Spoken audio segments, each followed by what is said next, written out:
എന്നാ ഇനി ഞാൻ പറയട്ടെ, പോലെ എന്നെ നിങ്ങൾ പറഞ്ഞിട്ടില്ലേ? സൃഷ്ടികളെ പോലെ എന്നെ ഈ മൗലവിമാര് പറഞ്ഞിട്ടുണ്ട്. അത് പറഞ്ഞ കാഫറാണെന്നും ഇവർ എന്നെ പറഞ്ഞിട്ടുണ്ട്. ഇനി അതാ കേൾപ്പിക്കാൻ പോന്ന്. നമ്മളെ സെലഫി തന്നെ ഒരു നിലക്കും അള്ളാന്റെ ഒരു സംഗതി ഉപമിച്ചൂടാ, പോലെ എന്ന് പറഞ്ഞൂടാ, പോലെ എന്നെവിടെ എന്ന് മുമ്പ് നമ്മളെ വെല്ലുവിളിച്ചിരുന്നു. ഞാൻ അതൊക്കെ കേൾപ്പിച്ചു കൊടുത്തിരുന്നു. അതിരിക്കട്ടെ. എന്നാ മൗലവി എന്നെ പോലെ പറയുന്നത് നിങ്ങളൊന്ന് കേട്ടോളി. ആദ്യം പറ്റൂല എന്ന് പറഞ്ഞൊന്ന് കേൾപ്പിച്ചു. പോലെ എന്ന് പറ്റൂല സൃഷ്ടി ഇറങ്ങും പോലെ എന്ന് പറഞ്ഞാൽ, അള്ളാഹു കാണുന്നു സൃഷ്ടികൾ കാണും പോലെ എന്ന് പറഞ്ഞാൽ, അള്ളാഹു കേൾക്കുന്നു സൃഷ്ടികൾ കേൾക്കും പോലെ എന്ന് പറഞ്ഞാൽ അത് കുഫറാണ്. പടച്ചവന്റെ കേൾവിയും അവന്റെ കാഴ്ചയും അവന്റെ എല്ലാം അവന് മാത്രമേ ഉള്ളൂ.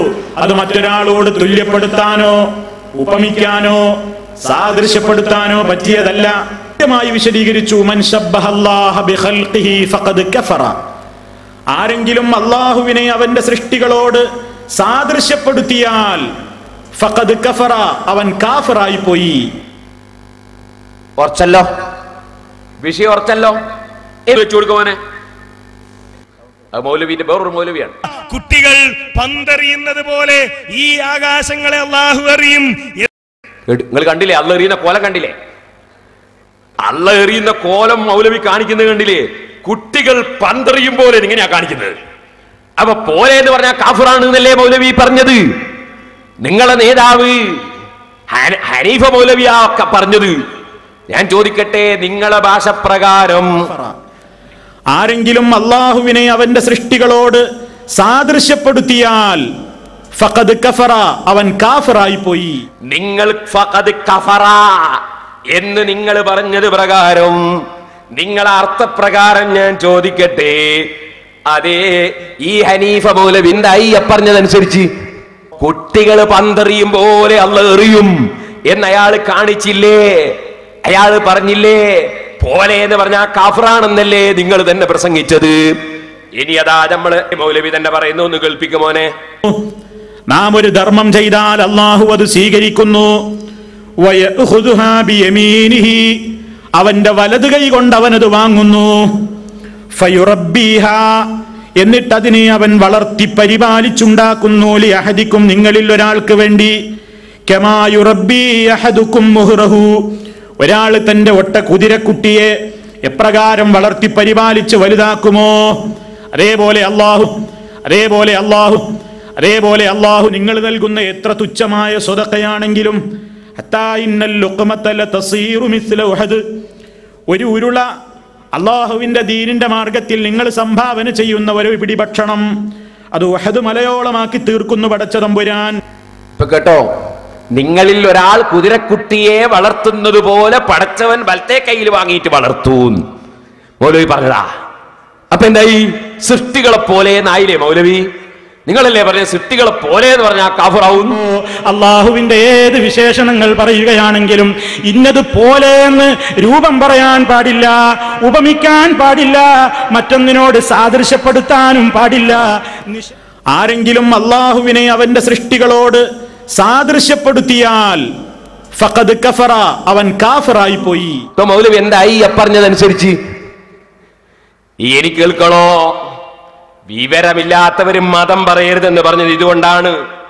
എനിക്ക് കേൾക്കണോ? നമ്മളെ സക്കരിയ സലാഹി അള്ളാഹിനെ കൊണ്ട് പോലെ എന്ന് പറയുന്നത് കേട്ടോ.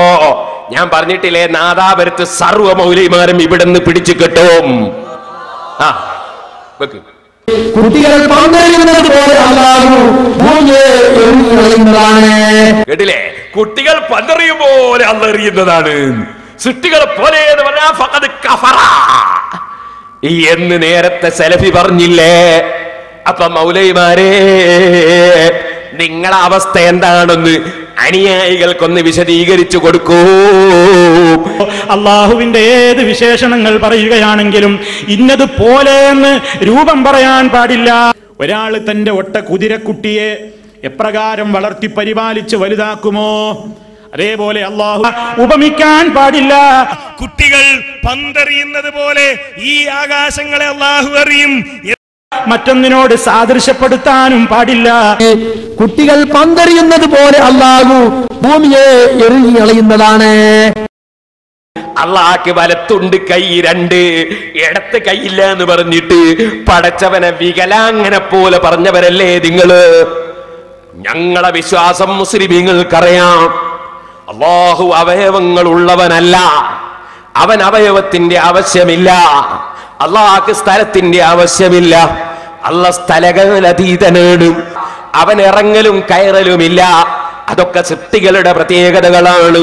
അതൊന്നും പടച്ചവനെ കുറിച്ച് വിശ്വസിക്കാൻ പാടില്ല. ഖുർആനിലും ഹദീസിലും വന്ന മുതശാബിഹായ ആയത്തുകൾ, ഹദീസുകൾ, അത് നിങ്ങൾക്ക് നിങ്ങളെ ഇഷ്ടം പോലെ പറയാനുള്ളതല്ല, വ്യാഖ്യാനിക്കാനുള്ളതല്ല, അതേ ബാഹ്യാർത്ഥം വെച്ച് വിശ്വസിക്കാനുള്ളതല്ല. അതൊക്കെ നമ്മൾ പലപുരു വിശദീകരിച്ചതാണ്. ഇനി ഞാൻ പറയട്ടെ സഹോദരന്മാരെ, സക്കരിയ തന്നെ പറയുന്നത് കേട്ടോളി. അല്ലാഹ് അടുത്ത് കൈയില്ലേ ഒന്ന് വെച്ചു കൊടുത്തവനെ, വലത്ത് രണ്ട് കൈ അടുത്തില്ല എന്ന് വെച്ചു കൊടുത്താ മൗലവി പറയട്ടെ. അവന്റെ രണ്ട് കൈകളും വലതാണ്. ലാ ശിമാല ഫീഹിമാ, ആ രണ്ട് കൈകളിലും ശിമാലില്ല, ഇടതില്ല. കേട്ടില്ലേ? അപ്പൊ അള്ളാഹ്ക്ക് രണ്ട് കൈയുണ്ട്, ഇടതില്ല, ഇടത് കൈയില്ല, വലത്ത് രണ്ട് കൈ. എന്നാ മൗലവിമാരെ, നിങ്ങൾ അള്ളാഹിനെ കൊണ്ട് കളിക്കുന്ന കളിയാണിത്. ഇത് നിങ്ങളെ അൽമനാറാണ്. എപ്പോഴുള്ള അൽമനാറ്? ഏറ്റവും ലേറ്റസ്റ്റ് 2009 ജനുവരി. ഈ അൽമനാർ സ്ക്രീനിൽ അങ്ങ് വായിച്ചോ സഹോദരന്മാരെ. ഇതിലെന്താ പറയുന്നത്? ഇതിൽ ഇവര് പറയുന്നത് കേട്ടോ. നബി സല്ലല്ലാഹു അലൈഹി വസല്ലമ പറയുന്നു, അന്ത്യദിനത്തിൽ അള്ളാഹു ആകാശങ്ങളെ ചുരുട്ടിയെടുക്കും. പിന്നീട് തന്റെ വലത് കൈ കൊണ്ട് പിടിച്ച ശേഷം പറയും, ഞാനാണ് രാജാവ്. എവിടെ അഹങ്കാരികളും ധിക്കാരികളും?